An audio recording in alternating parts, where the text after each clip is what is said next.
नमस्कार, जनप्रवाद सुपरफास्ट में आपका स्वागत है। मैं हूं हेमेंद्र सिंह। नजर डालते हैं आज की सुर्खियों पर।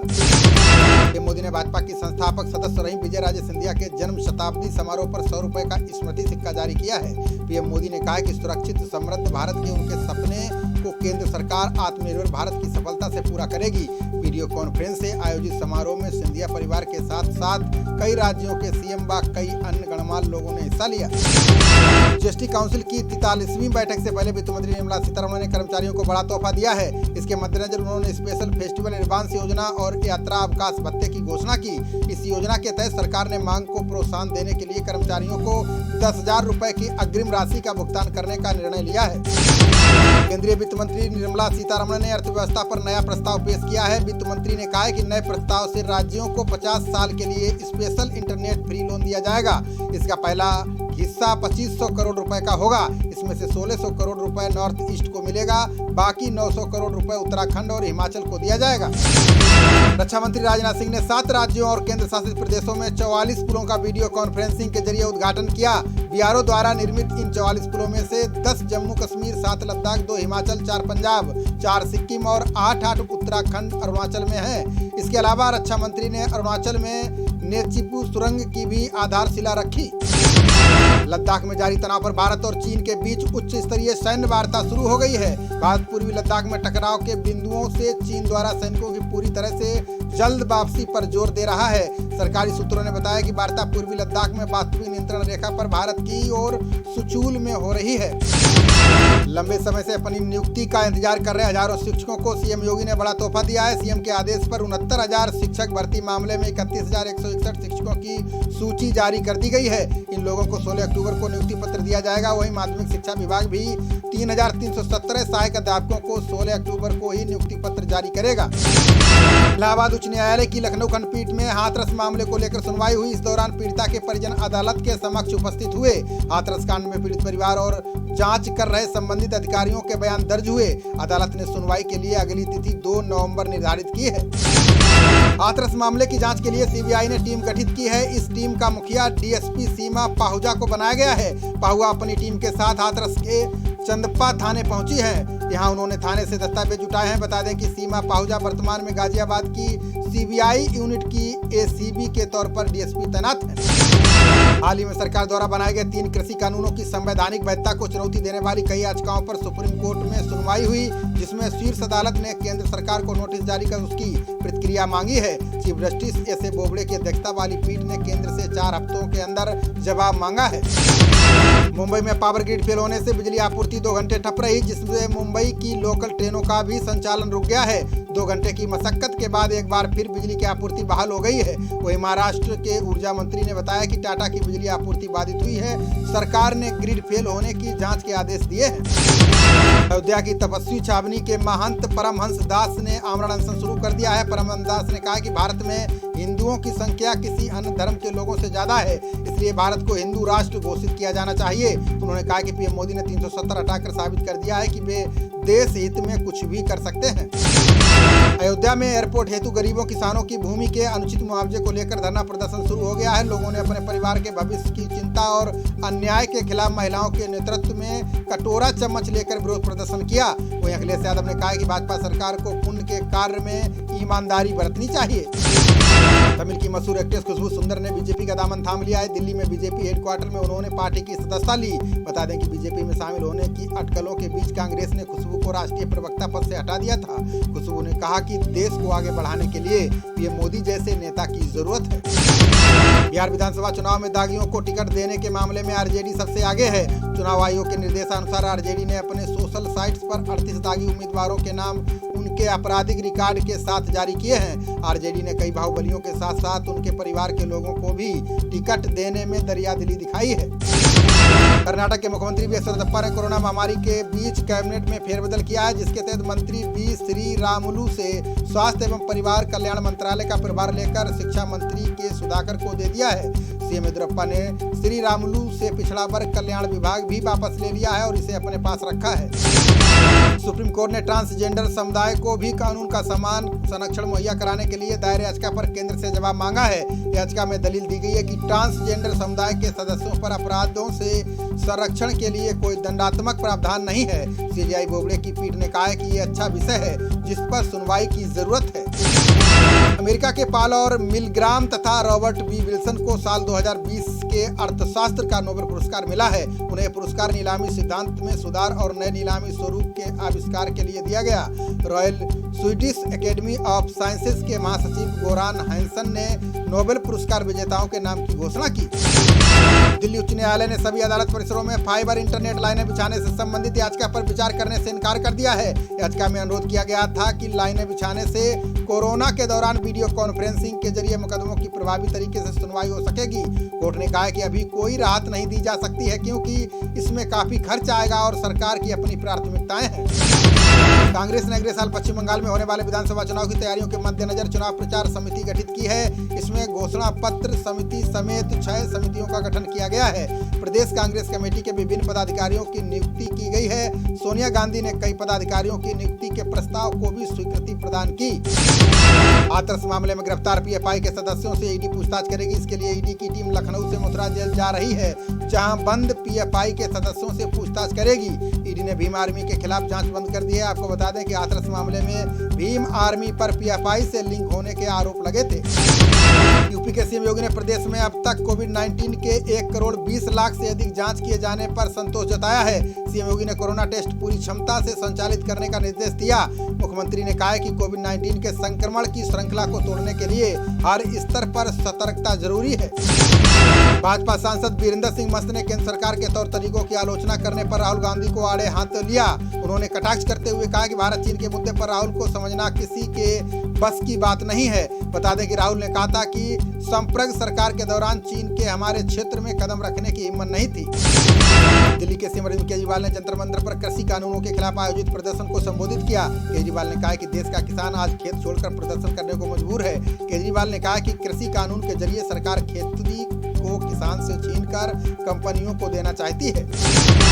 यूपी के गोंडा में राम जानकी मंदिर के पुजारी मामले में थानेदार पर गाज गिर गई है। एसपी शैलेश ने इटिया थोक के थानाध्यक्ष संदीप सिंह को निलंबित कर दिया है। साथ ही संजय दुबे को नया थानाध्यक्ष बनाया है। आपको बता दें कि राम जानकी मंदिर के पुजारी बाबा सम्राट दास की जमीनी विवाद में कई लोगों ने जान लेने की कोशिश की थी। मायावती ने गोंडा में मंदिर के पुजारी पर हमले को लेकर राज्य की कानून व्यवस्था की आलोचना की है। उन्होंने कहा है कि संत के नेतृत्व वाली सरकार में भी संत सुरक्षित नहीं है। उन्होंने कहा कि भूमाफियाओं द्वारा मंदिर की जमीन पर कब्जा करने के इरादे से पुजारी पर किया गया जानलेवा हमला अति शर्मनाक है। उन्होंने कहा कि संत की सरकार में संत भी सुरक्षित नहीं है। प्रियंका गांधी ने हाथरस मामले में योगी सरकार पर बड़ा आरोप लगाया है। प्रियंका ने कहा कि यूपी में आपराधिक वारदातों की शिकार महिलाओं की सच्चाई छिपाई जा रही है। उनकी आवाज को सुना नहीं जा रहा है। उल्टा उन्हीं को बदनाम करना और पीड़िता पर ही आरोप लगाना सबसे शर्मनाक है। ये मानसिकता बुजदिल हरकतों जैसी है।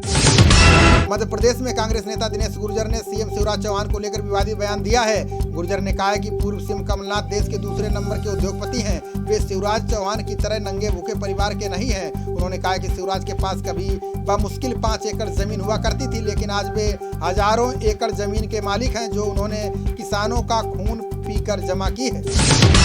मध्य प्रदेश के मुख्यमंत्री शिवराज चौहान ने कांग्रेस नेता द्वारा भूखा नंगा कहे जाने पर जवाब दिया है। उन्होंने कहा कि भूखे नंगे परिवार से हैं, इसीलिए गरीब बेटे बेटियों का मामा बन पढ़ाते हैं, गरीब माँ बाप की बेटियों का कन्यादान करते हैं। सीएम ने लिखा है कि गरीब हूँ, इसीलिए हर गरीब का दर्द और प्रदेश को समझता हूँ। राजस्थान में 31 अक्टूबर को होने वाले नगर निगम चुनाव की तैयारियां तेज हो गई हैं। निगम चुनाव को लेकर भाजपा प्रदेश के कई जिलों में जाकर रूपरेखा तैयार करने में लगी है। वहीं कांग्रेस फीडबैक लेने के लिए ऑब्जर्वर नियुक्त करने की तैयारी कर रही है। राजस्थान कांग्रेस अध्यक्ष डोटासरा ने कहा है कि पूर्व पदाधिकारियों से भी हम फीडबैक लेंगे। लालू यादव के बड़े बेटे तेज प्रताप समस्तीपुर जिले की हसनपुर सीट से चुनाव लड़ेंगे। वो मंगलवार को सुबह 10:30 बजे अपना नामांकन करेंगे। इस मौके पर उनके छोटे भाई तेजस्वी यादव भी मौजूद रहेंगे। वहीं मंगलवार को समस्तीपुर के रोसडा में तेजस्वी की पहली चुनावी सभा होगी। इसी रैली से आरजेडी के चुनाव प्रचार का शंखनाद होगा। हिमाचल के मुख्यमंत्री जयराम ठाकुर को कोरोना हो गया। उन्होंने खुद को आइसोलेट कर लिया है। उन्होंने बताया कि कुछ दिन पहले किसी कोरोना पॉजिटिव के संपर्क में आने के कारण बीते 1 सप्ताह से अपने आवास पर क्वारंटीन था। आरएलडी के उपाध्यक्ष जयंत चौधरी आज मथुरा में किसान बचाओ महारैली कर रहे हैं। ये रैली नेशनल हाईवे से सटे बालाजीपुरम मैदान पर हुई। इस रैली को क्रांति का नाम दिया गया है। इसमें सपा के पूर्व सांसद धर्मेंद्र यादव भी शामिल हुए। रैली से पहले जयंत चौधरी ने योगी सरकार और पुलिस के खिलाफ किसानों को एकजुट होने का आह्वान किया। बिहार चुनाव के लिए बने गठबंधन पीडीए के अगुआ पप्पू यादव को झटका लगा है। इसमें शामिल इंडियन यूनियन मुस्लिम लीग ने गठबंधन से अलग होने का ऐलान कर दिया है। लीग के महासचिव मुख्तार अंसारी ने बताया कि कॉमन मिनिमम प्रोग्राम और सीटों पर सहमति न बनने के कारण पीडीए गठबंधन से उनकी पार्टी अलग हो रही है। अंतर्राष्ट्रीय बालिका दिवस पर छात्रा को आंध्रा के अनंतपुर जिले का कलेक्टर बनाया गया। इसको लेकर 12वीं की छात्रा को एक दिन का चार्ज सौंपा गया। अनंतपुर के कलेक्टर ने राज्य में पहली बार ये मिसाल कायम की है। आपको बता दें कि इसके लिए छात्राओं के बीच ड्रा हुआ था। इसमें कस्तूरबा स्कूल की छात्रा श्रवणी ने ड्रा जीता था।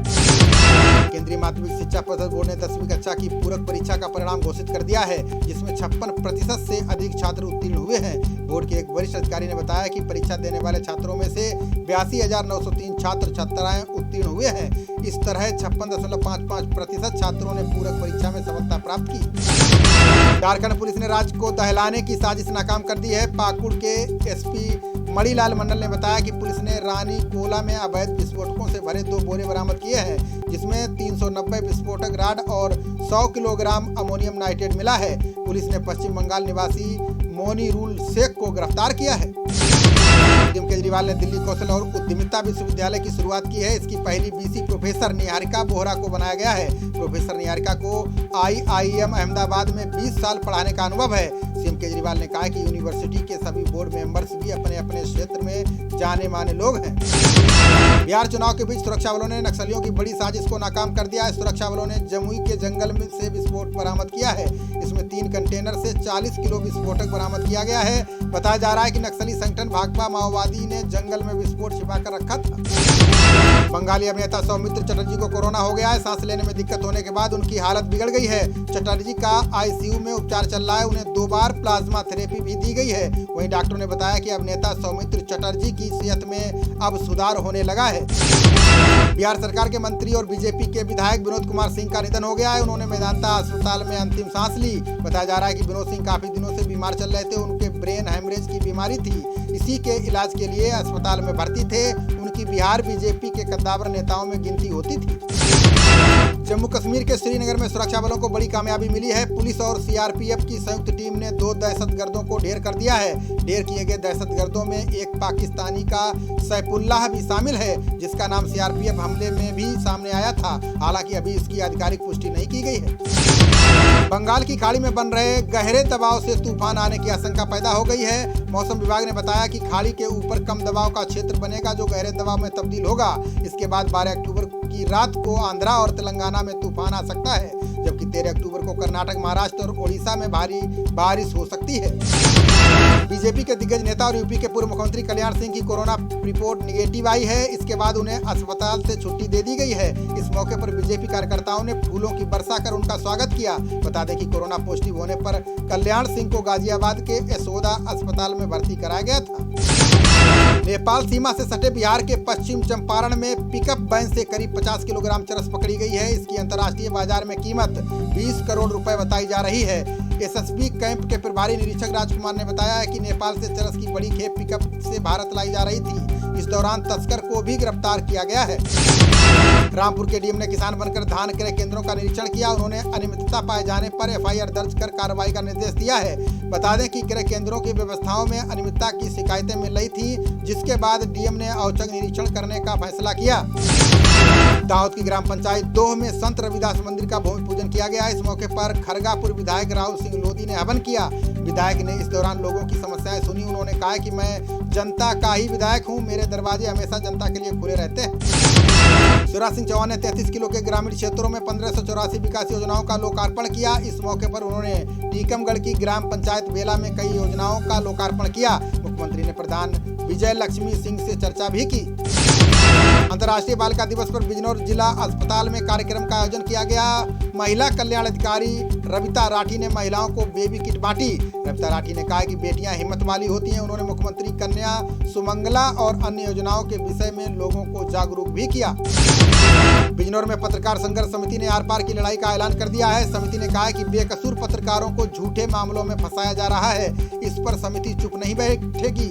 बैठक में पत्रकारों ने निर्णय लिया है कि खबरों को छिपाने की बजाय छापने की प्रवृत्ति पर काम जारी रहेगा। पूर्व विधायक रामेश्वर चौरसिया ने सासाराम में जनसंपर्क अभियान चलाया। उन्होंने गली मोहल्लों में घूम कर लोगों से वोट मांगे। उन्होंने कहा कि नीतीश कुमार भाजपा कार्यकर्ताओं को टारगेट कर रहे हैं। इसमें कहीं न कहीं भाजपा के कुछ नेताओं की भी मिलीभगत है। उन्होंने कहा कि भाजपा और एलजेपी एक ही है। खबरों का सिलसिला जारी रहेगा। देखते रहिए जनप्रवाद। नमस्कार।